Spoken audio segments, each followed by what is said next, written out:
Which country was the first to print paper notes?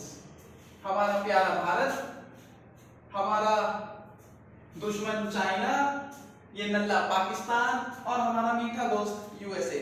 तो आपको सही ऑप्शन इसमें से बताना है और मैं इसका आंसर दूंगा आपको वीडियो के एंड में। तब तक आप वीडियो देखते रहें। और हमने ये चैप्टर क्लास 12 का economics money and banking start किया है और यकीन मानिए ये चैप्टर इतना इंटरेस्टिंग है, आपको मजा आने वाला है पढ़ने में। और उम्मीद करता हूँ इस चैप्टर को स्टार्ट करने से पहले आप सभी बहुत अच्छे होंगे और अपनी लाइफ एंजॉय कर रहे होंगे और पढ़ाई तो बिल्कुल भी मिस नहीं कर रहे होंगे, जरूर कर रहे होंगे, है ना। चलो देखते हैं money and banking. Money and banking का पूरा एक चैप्टर है, ठीक है। तो सबसे पहले हम डिस्कस करेंगे मनी को। मनी क्या होती है देखते हैं इसे। तो मनी डेफिनेशन देखो इसकी क्या है। Money is anything which is generally accepted as a medium of exchange and act as a store of value and standard of deferred payments। मतलब क्या है इसका?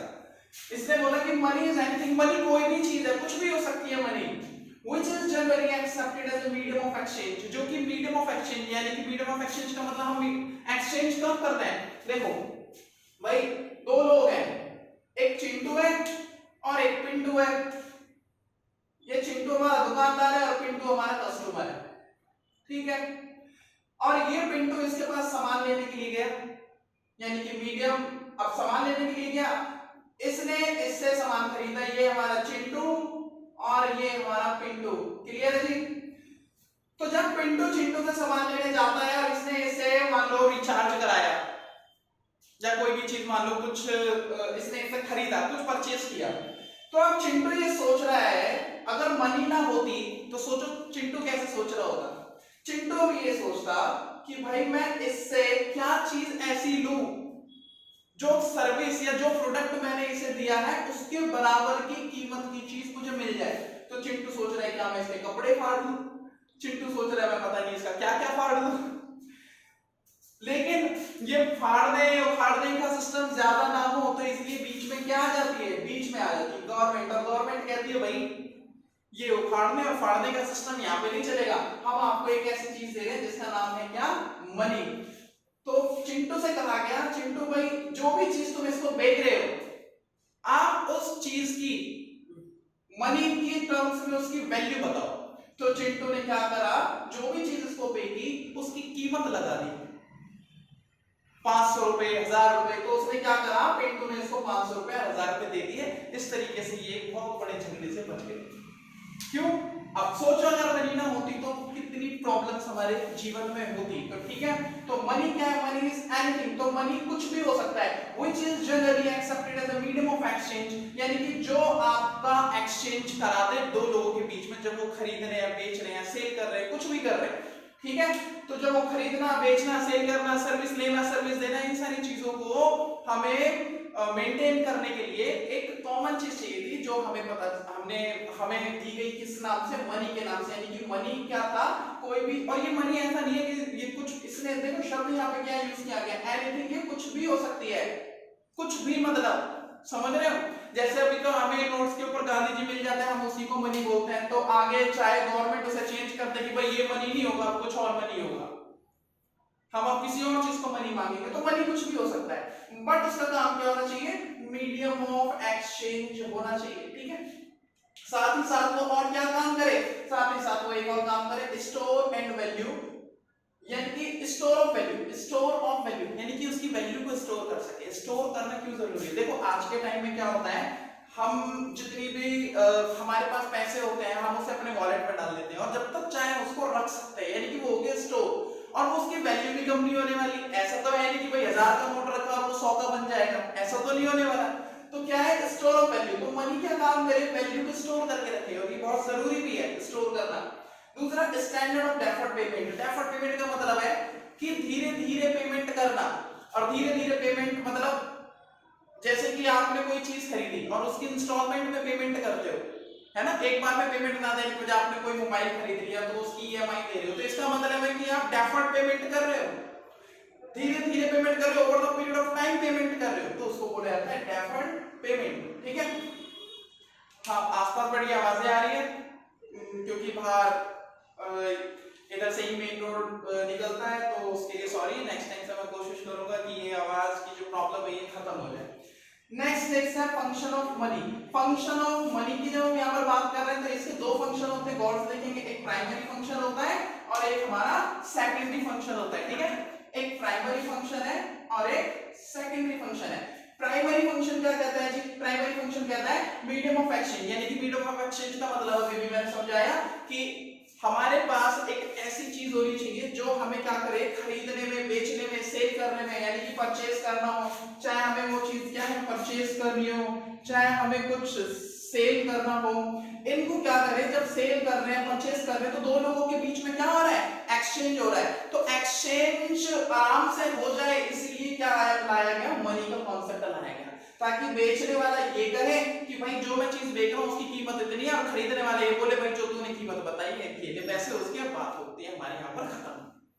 ठीक है, तो हमने क्या करा, अपनी लाइफ को आसान बनाने के लिए और अच्छी बनाने के लिए हमने ये मनी का कॉन्सेप्ट लेकर के आए, और इसको और डिटेल में भी हम आगे जाके इस चैप्टर के बारे में पढ़ेंगे। ठीक है भाई, चलो देखते हैं मनी। और दूसरे इसका टर्म क्या है, common measure of value. Common measure of value मतलब सपोज करो, कॉमन मीजर का मतलब क्या है, यहाँ पे जरा इसे समझना।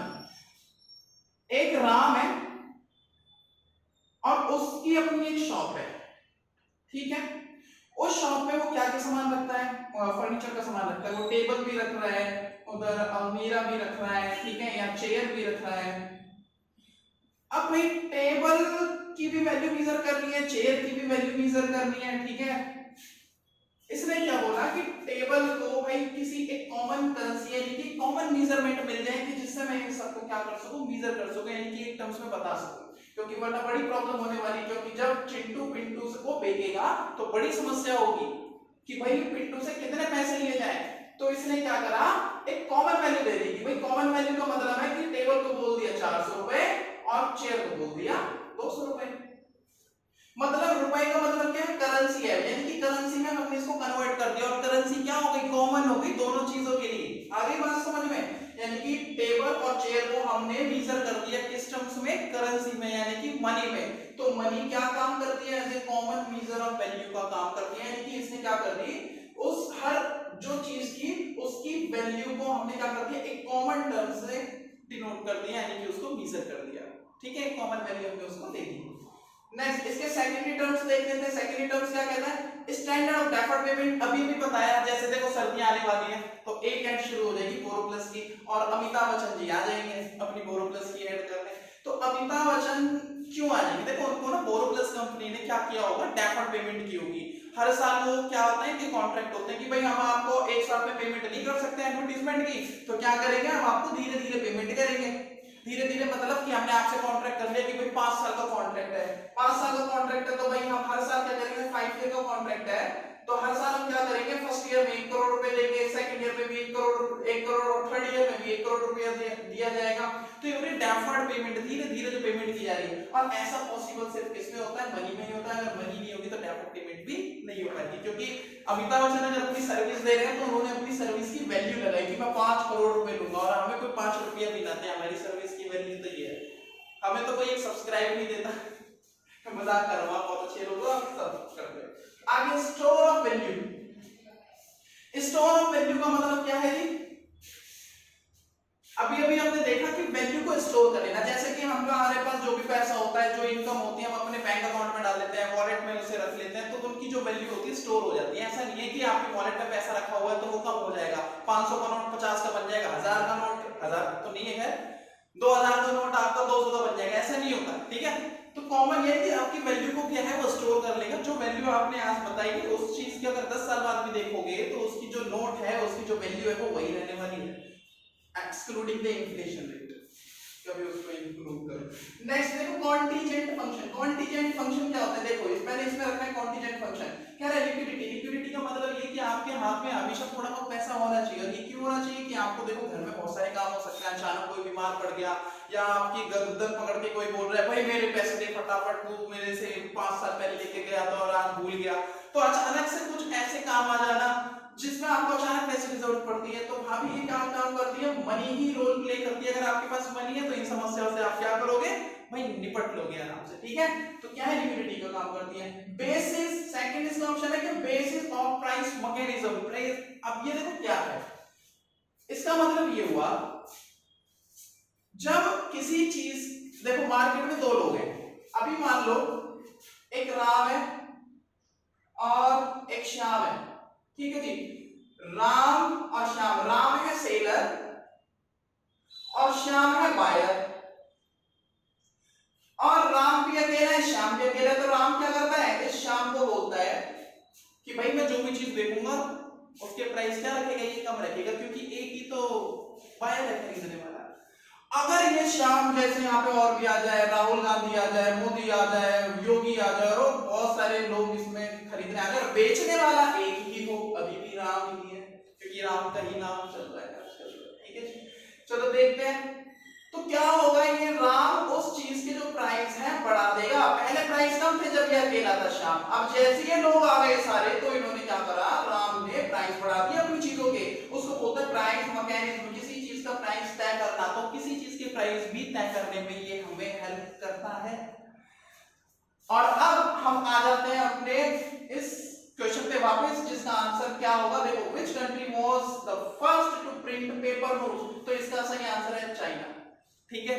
तो हम अपनी वीडियो में एक ऐसे ही क्वेश्चन लेकर के आते हैं जिन्हें सीबीएसई क्या करता है, 1 मार्क्स में या ऑप्शन टाइप्स में या 1 लाइनर में पूछता है, तो ऐसे क्वेश्चंस के ऊपर ज्यादा फोकस भी करें, ठीक है। तो इसका सही आंसर क्या होगा, चाइना। और नेक्स्ट वीडियो में हम फिर मिलेंगे, बने रहिए हमारे साथ। मैं ऐसी छोटी और स्मॉल वीडियोस लेकर के आऊंगा और उनके अंदर काफी इंफॉर्मेशन होगी जो आपको काफी हेल्प करने वाली है। कोई भी डाउट हो मुझे कमेंट में आप कर देना, मैं उसका जो भी आंसर होगा, जो कोशिश होगी मेरी, मैं वहीं पर उसको आंसर करने की कोशिश करूंगा, ठीक है। जल्द से जल्द आप लोगों के सॉल्यूशंस जो भी होंगे, जो भी क्वेरीज होंगी, जो भी आपको डाउट्स होंगे, मैं उनको निपटाने की कोशिश करूंगा। होपफुली आपको ये अच्छा लगा होगा।